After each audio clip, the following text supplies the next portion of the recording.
যদি তোমাদের অ্যাটাক করার জন্য কেউ আসে, আমি আছি। আমার উপরে দায়িত্ব হবে, আগে আমার মারতে হবে, তারপর দায়িত্ব হবে। লাঠি দিয়ে গায়ে আঘাত করা ছাড়াই মিছিল ছত্রভঙ্গ করে সামাজিক মাধ্যমে প্রশংসায় ভাসছেন এক পুলিশ কর্মকর্তা। নৌকা প্রার্থী হয়েছেন বলে যে চেয়ারম্যান হয়ে যাবেন, বিষয়টা এমন না। আমি যেখানে নির্বাচন করেছি নৌকা 251 ভোট পাইছে। পুলিশের কথা আসলেই বাংলাদেশের মানুষের মধ্যে একটা ঘৃণা কাজ করত ফ্যাসিস্ট সরকারের আমলে। তবে যুগের পরিবর্তন এসেছে। বর্তমানে আমরা এমন কিছু মানবিক পুলিশ খুঁজে পেয়েছি যাদের কাজকর্ম দেখলে তাদের প্রতি ঘৃণা নয়, বরং ভালোবাসা জন্মাবে। কারণ এসব পুলিশদের মানবিক আচরণ আপনাকে মুগ্ধ করেই ছাড়বে। ব্যালটে হাত দিলে গুলি ছুড়ব। নৌকা প্রার্থী হয়েছেন বলে যে চেয়ারম্যান হয়ে যাবেন, এত বড় শক্তিশালী কেউ হয়ে যান নাই। এই রাষ্ট্রে অবিচার জুলুম নির্যাতন করবেন, এরপরে মাথা উঁচু করে দাঁড়িয়ে বলবেন আমার বাড়ি বাগেরহাট, গোপালগঞ্জ। আজকের এই ভিডিওতে আমরা বাংলাদেশের এমন 10 জন মানবিক সৎ পুলিশ কর্মকর্তাদের নিয়ে এসেছি যাদের মানবিক কাজকর্ম 2025 সালে তুমুল ভাইরাল হয়েছে। এছাড়া এই 10 জন মানবিক পুলিশ কর্মকর্তা শুধু 2025 না, বরং ফ্যাসিস্ট সরকারের আমলেও হাসিনার বিপক্ষে কাজ করে গেছেন। তাই এই 10 জন সৎ মানবিক পুলিশ কর্মকর্তা সম্পর্কে আপনার জানা অবশ্যই উচিত।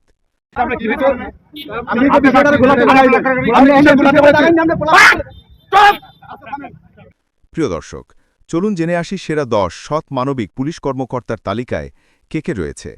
আজকের ভিডিওটা খুবই ইন্টারেস্টিং হতে চলেছে, তাই অনুরোধ করব আমাদের পুরো ভিডিওটা দেখার। আর আপনিও যদি আমাদের চ্যানেলে নতুন দর্শক হয়ে থাকেন তাহলে সাবস্ক্রাইব করতে ভুলবেন না। যদি তোমাদের অ্যাটাক করার জন্য কেউ আসে, আমি আছি। নাম্বার 1, মাসুদ আলম। আমাদের তালিকার প্রথমে যে সৎ মানবিক পুলিশ কর্মকর্তা রয়েছেন তিনি হলেন মোহাম্মদ মাসুদ আলম।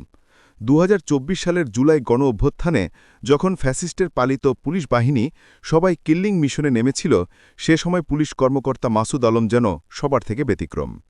তার একটা ভিডিও এই মুহূর্তে সামাজিক মাধ্যমে প্রচুর ভাইরাল। ভিডিওতে দেখা যায় মাসুদ আলম বলছেন, যদি তোমাদের অ্যাটাক করার জন্য কেউ আসে তাহলে আমি আছি, আমার উপর দিয়ে যেতে হবে, আগে আমাকে মারতে হবে, তারপর যাইতে হবে।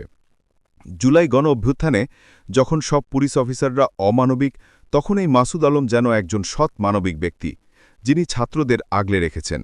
ফ্যাসিস্ট হাসিনার আমলে কেউ যখন তার বিরুদ্ধে কোনো কথাই বলতে পারত না, সেই জায়গায় মাসুদ আলম যেন এক সাহসী সৈনিক। তিনি কাউকে ভয় পাননি। পেশাগত জীবনে তিনি বাংলাদেশ পুলিশের 28তম বিসিএস ক্যাডারের একজন কর্মকর্তা। অতীতের র‍্যাব 4 ঝিনাইদহ ক্যাম্প পাবনার অতিরিক্ত পুলিশ সুপার, অর্থ ও প্রশাসন পদে দায়িত্ব পালন করেছেন। এছাড়া তিনি পদোন্নতি পেয়ে পুলিশ সুপার হন এবং পরে ডিএমপি রমনা থানার ডিসি হিসেবে দায়িত্ব পেয়ে বর্তমানে দায়িত্বরত আছেন। এমন পুলিশ কর্মকর্তাকে অন্তরের অন্তঃস্থল থেকে স্যালুট জানাই। রাস্তায় বাড়ি দিয়েছি এবং বৈদ্যুতিক খুঁটিতে এগুলো শব্দ সৃষ্টি করার জন্য। নম্বর 2, রিয়াদ হোসেন। এরপর আমাদের তালিকার সেরা সৎ মানবিক যে পুলিশ কর্মকর্তা রয়েছেন তিনি হলেন রিয়াদ হোসেন। বর্তমানে তিনি ঢাকা মেট্রোপলিটন পুলিশের কনস্টেবল হিসেবে কর্মরত আছেন। আপনারা হয়তো এই পুলিশ কর্মকর্তার একটা ভাইরাল ভিডিও দেখেছেন, যেখানে তিনি দারুণ একটা বুদ্ধিদীপ্ত ভূমিকা রেখেছিলেন। সচিবালয় এলাকায় আন্দোলনকারীরা প্রবেশের চেষ্টা করলে রিয়াদ লাঠিপেটার পরিবর্তে বুদ্ধিদীপ্ত পদ্ধতি অবলম্বন করেন। এক ধরনের শব্দ বা সাউন্ড দিয়ে আন্দোলনকারীদের শরীরে আঘাত না করে পিলারে আঘাত করে লাঠিপেটার অভিনয় করে তাদের ছত্রভঙ্গ করেন। তার এই মানবিক বিষয়টি ভাইরাল হলে একাধিক সংবাদ মাধ্যমে তার প্রশংসা ছড়িয়ে পড়ে। কনস্টেবল রিয়াদ হোসেনের এমন মানবিক বিষয়টি আপনার কাছে কেমন লেগেছিল কমেন্টে জানাবেন। একজন প্রতিমন্ত্রী কিন্তু 3 দিনের ব্যবধানে এখন ক্ষমতাচ্যুত। আপনারা এত বড় শক্তিশালী কেউ হয়ে যান নাই। এই রাষ্ট্রে অবিচার জুলুম নির্যাতন করবেন। নাম্বার 3, জুয়েল রানা।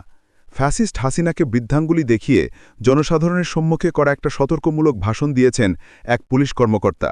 আপনাদের সেই ভাষণের কথা মনে আছে কি?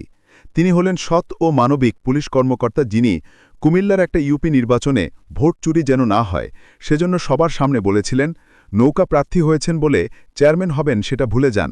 কেউ যদি ভোট চুরি করে তাহলে সরাসরি হাতে গুলি করা হবে, হাত উড়ে গেলে আমাদের কোনো জবাবদিহিতা করতে হবে না। বুকে অদম্য সাহস নিয়ে সেদিন এসব বক্তৃতা দিয়েছিলেন তিনি, এবং তার এই ভিডিও তখন ছড়িয়ে পড়েছিল পুরো বাংলাদেশে। মোহাম্মদ জুয়েল রানা তখন ছিলেন কুমিল্লার সহকারী পুলিশ সুপার, এবং খুশির খবর হল এই সৎ পুলিশ কর্মকর্তা বর্তমানে ঢাকা তেজগাঁও জোনের এডিসি হিসেবে আছেন।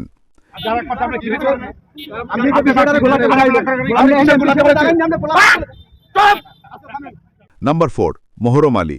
বরগুনায় ছাত্রলীগ নেতাকর্মীদের পিটানো সাহসী নায়ক এসপি মহরম আলীর কথা মনে আছে কি আপনাদের?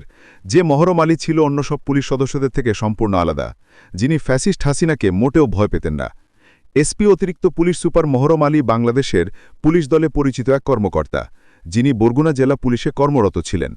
তার খ্যাতি মূলত জাতীয় শোক দিবস 15 আগস্ট বরগুনায় ছাত্রলীগ নেতাকর্মীদের লাঠিপেটার ঘটনার কারণে। এসপি মহরম আলী এতই সাহসী ছিলেন যে সেদিন বরগুনার এমপি ধীরেন্দ্র দেবনাথ শম্ভুর সামনেই ছাত্রলীগ নেতাকর্মীদের ধাওয়া দিয়েছিলেন। এছাড়া এমপি ধীরেন্দ্র দেবনাথ শম্ভুকে তিনি যে পরিমাণ ধমক দিয়েছেন তা সাধারণ কোনো পুলিশ করতেই পারবে না। মহরম আলী সেদিন এমপিকে একেবারে ধুয়ে দিয়েছিলেন। নানান সূত্র থেকে জানা গেছে বর্তমানে মহরম আলী আগের চেয়ে অনেক ভালো পোস্টে চাকরি করছেন। তাকে যখন অ্যারেস্টের প্রিপারেশন নিচ্ছি যে তার বাড়িতে রেড দিয়ে আশেপাশে রেড দিয়ে তাকে অ্যারেস্ট করব, সঙ্গে সঙ্গে শামীম ওসমান সাহেব আমাকে ফোন দিল যে আমি সংসদ সদস্য শামীম ওসমান বলছি। নাম্বার 5 বশিরউদ্দিন 2014 সালের 26 জুন নারায়ণগঞ্জ 5 আসনের উপনির্বাচনে এসপি বশিরউদ্দিনের সাহসী অবস্থান মনে আছে কি আপনাদের? শামীম ওসমানের চাপের মুখেও তিনি তার দায়িত্ব ও নীতিতে অবিচল ছিলেন। এসপি বশিরউদ্দিনের একটা ভিডিও আপনারা হয়তো সামাজিক মাধ্যমে অনেক দেখেছেন, যেখানে বশির হাসিনা সহ উপমহলের কারো কথা শুনেন। শামীম ওসমানের অকথ্য ভাষায় গালাগাল এবং তাদের হুমকিকে পরোয়া করে বশিরউদ্দিন তার কার্যক্রম সচল রেখেছেন। মোহাম্মদ বশিরউদ্দিন 30তম বিসিএস পুলিশ জেনারেল ক্যাডারে নিযুক্ত হন। শুরুর দিকে নারায়ণগঞ্জে দায়িত্বের পর ওনাকে ডিএমপি বিভাগের অতিরিক্ত উপপুলিশ কমিশনার হিসেবে নিয়োগ করা হয়। পাশাপাশি তিনি মিরপুর ট্রাফিক বিভাগের অতিরিক্ত উপপুলিশ কমিশনার হিসেবেও রয়েছেন। মোহাম্মদ বশিরউদ্দিন একজন সাহসী ন্যায়নিষ্ঠ পুলিশ কর্মকর্তা, যিনি নির্বাচনী সময় কেন্দ্রীয় আইনের প্রয়োগ নির্ভাবপ্রবণ ভূমিকা পালন করেন। বর্তমানে তিনি ঢাকা মহকুমায় ট্রাফিক বিভাগের অতিরিক্ত উপপুলিশ কমিশনার হিসেবে সৌজন্যমূলক ও দায়িত্বশীল কাজ করে যাচ্ছেন। আমি লাগাচ্ছি কষ্ট করে, আমি কাটবো, মাঝখান থেকে তুমি টাকা নিয়ে চলে যাও, তুমি বাট পাচ্ছ সবাইকে, এগুলো কোনো রকম চলবে না। নাম্বার 9 শাহজাহান। এরপর আমাদের তালিকায় যে পুলিশ কর্মকর্তা রয়েছেন তিনি হলেন শাহজাহান হোসেন। বর্তমানে তিনি বরগুনা জেলার অতিরিক্ত পুলিশ সুপার পদে আছেন। বরগুনায় সাধারণ কৃষকদের ফলানো তরমুজ বাজারে বিক্রি করতে গেলে চাঁদা দিতে হয় বরগুনার পাতি নেতাদের।